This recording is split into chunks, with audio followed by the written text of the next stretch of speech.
Thank you, Bill. Thank you, Gary, for getting it up on the screen. We're excited to have everybody here.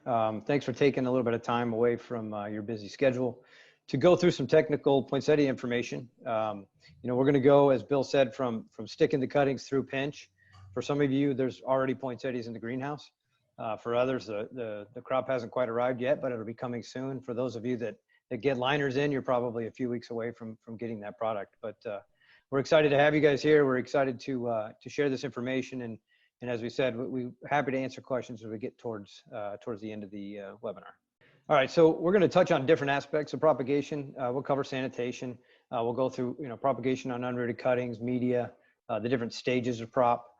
So we're going to try to go in depth and in detail in the different stages of propagation and through transplant until we get to pinching. So with that, I think we'll pass it on to James to get into our first slide here. All right, so like any crop, you want to start clean and end clean. So before your cuttings even arrive, develop a nice written sanitation protocol, have a plan in place, disinfect all your clean surfaces, look over your worker sanitation, make sure that we're washing hands before we're handling any sort of cuttings or poinsettias or media, as well as maybe deploying some gloves as well.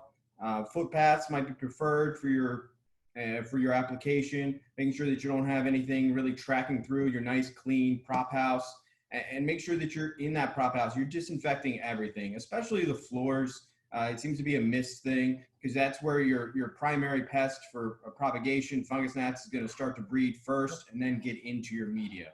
So use your quaternary ammonia-based disinfectants, peroxide, any other oxidizing agent. So when you receive your cuttings, have a protocol for that as well. Make sure, delineate who's taking the boxes in and making sure that, okay, we're not just checking and making sure we're getting our whole order in, but we're also checking the temperatures. So use an infrared thermometer and check the outside of the box, the inside of the box for the poinsettias, shoot the tissue of the material, as well as also take shoot the ice pack in the center. That'll give you your easiest sort of history. If it's been a long journey where they've been a little warm, that ice will be completely melted and be up to maybe high 60s. That's a good protocol to get in place.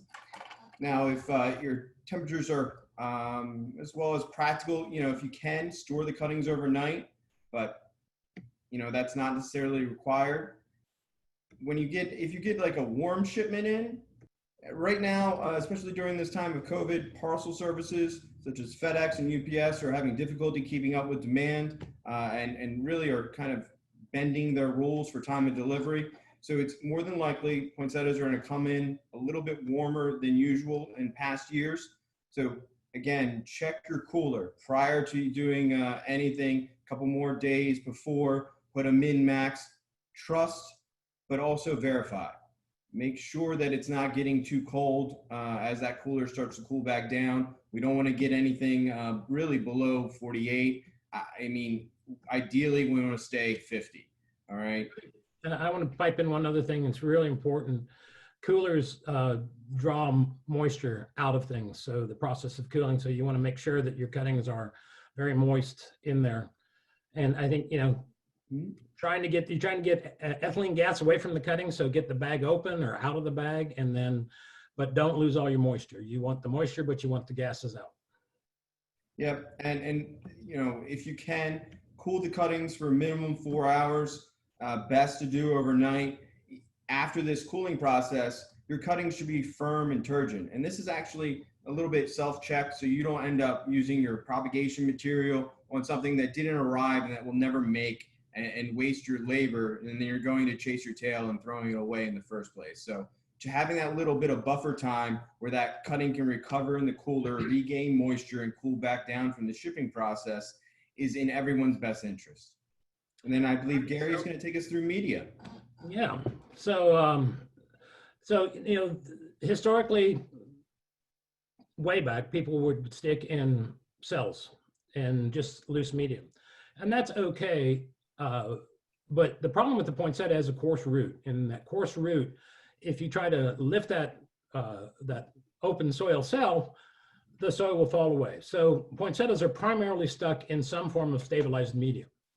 And I encourage you to do that. The other method is direct stick. So we'll kind of go through the different processes of going through the media, different mediums, and get the ball rolling.